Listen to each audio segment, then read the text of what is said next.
আসসালামু আলাইকুম। আবার একটা নতুন ভিডিও নিয়ে চলে আসলাম। আজকে রান্না করব পটল দিয়ে, ছোট ইলিশ মাছ দিয়ে, লাউ শাক, সিম আলু দিয়ে ভাজি করব।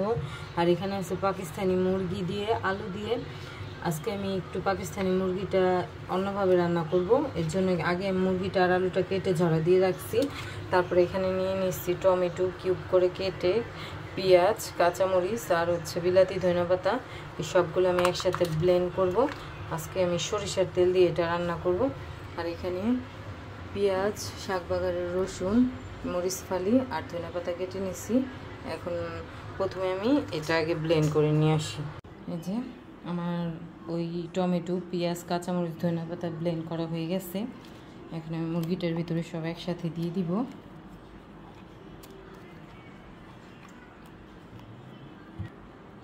এখন আমি হাতের সাহায্যে সব মশলাগুলো দিয়ে ভালো করে এটা মেখে কতক্ষণের জন্য রেখে দিব।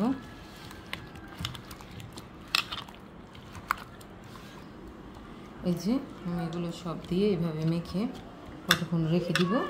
এখন আমি আগে ইলিশ মাছ আর পটলটা বসাই দিব। ইলিশ মাছটা বসানোর আগে এক চুলায় আমি শাকটা ভাপে দিয়ে দিই।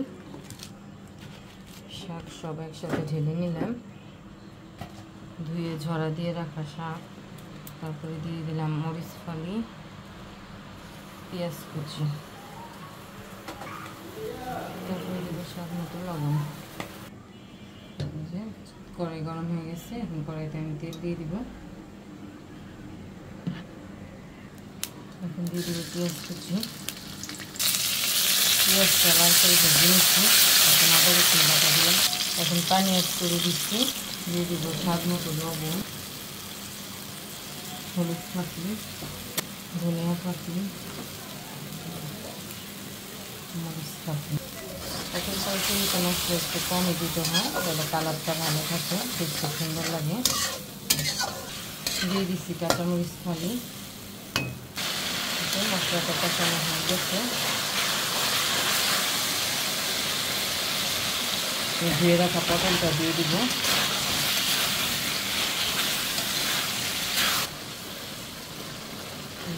পটলটা দেখুন,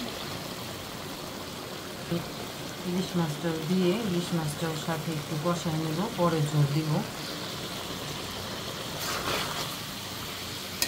এই যে আমার শাকটা সেদ্ধ করা হয়ে গেছে। এখন আর একটু পানি নেই। আমি চুলাটা বন্ধ করে রাখবো। পটলটা আগে কষায় ঝোল দিয়ে পরে এটা বাগার দিব। হ্যাঁ, পটল আর মাছ কষানো হয়ে গেছে। এখন আমি ঝোল দিয়ে দিব।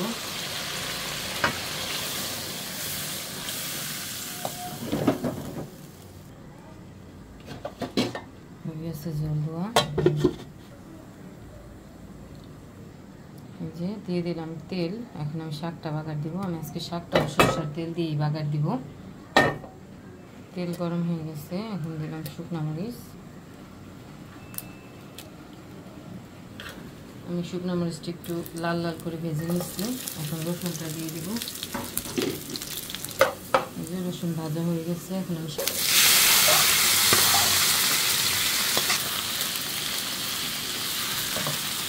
এখন আমি ভালো করে তেলে ভেজে নেব। মাছ দিয়ে পটলটা হয়ে গেছে। আমি উপর দিয়ে এখন একটু ধনিয়া পাতা দিয়ে নামিয়ে নেব।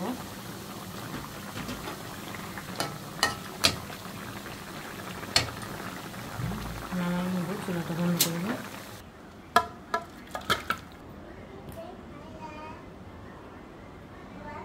যে এখান দিয়ে আমি শাকটাও একেবারে পুরো ভেজে নিচ্ছি, পানি নেই। এখন নামাই ফেলবো, চুলাটা বন্ধ করে দিব।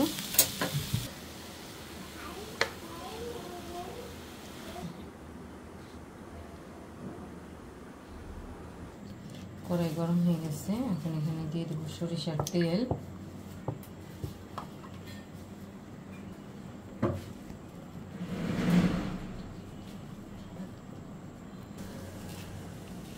এখন দেব গোটা জিরা, তারপরে দিব আস্ত শুকনো মরিচ আর গোটা গরম মশলা। এখন এটা আমি হালকা একটু তেলে ভেজে নেব। এখন দিয়ে দেবো পেঁয়াজ কুচি।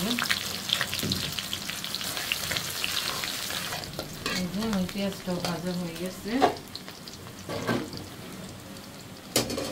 এখন আমি ওই তেলে মাংসটা দিয়ে দিব, যেটা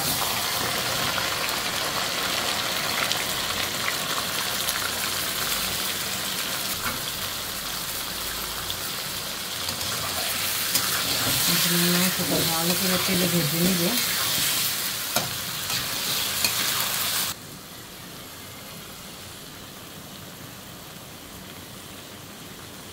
আদা রসুনটাও এখানে একবার অ্যাড করে দিব, মাংসের সাথে ভাজা হয়ে যাবে, তাহলে কাঁচা গন্ধটা চলে যাবে।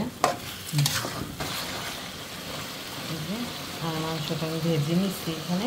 এখন আমি এখানে আস্তে আস্তে সব মশলা অ্যাড করব। মরিচ ফাঁকি, ধনিয়া ফাঁকি,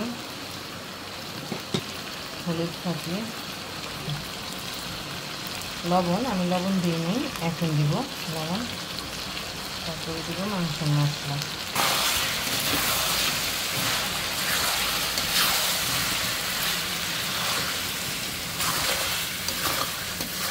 এই যে এখন একটু পানি দিয়ে আমি মশলাটা ভালো করে কষিয়ে নেব মাংসের সাথে।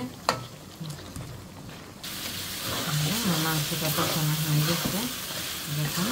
এখন আমি এখানে গরম পানি দিয়ে দিব।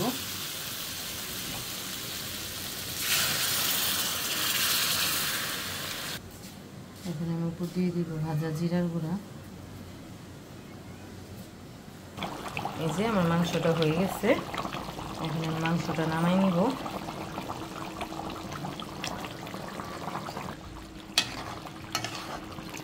এখন চুলাটা বন্ধ করে দিব। এই যে আজকে দুপুরে আমি যা যা রান্না করছি, এখানে আছে পটল দিয়ে ইলিশ মাছ, লাউ শাক, সিম আলু দিয়ে ভাজি, আর হচ্ছে মুরগির মাংস রান্না করছি এটা, আর সাদা ভাত। আজকের ভিডিওটা এ পর্যন্তই। সবাই ভালো থাকবেন, সুস্থ থাকবেন। আমার ভিডিওটা ভালো লাগলে আমার চ্যানেলটাকে লাইক, কমেন্ট, শেয়ার এবং সাবস্ক্রাইব করে দিবেন। ফেসবুকে দেখলে ফলো দিয়ে দিবেন। আল্লাহ হাফেজ।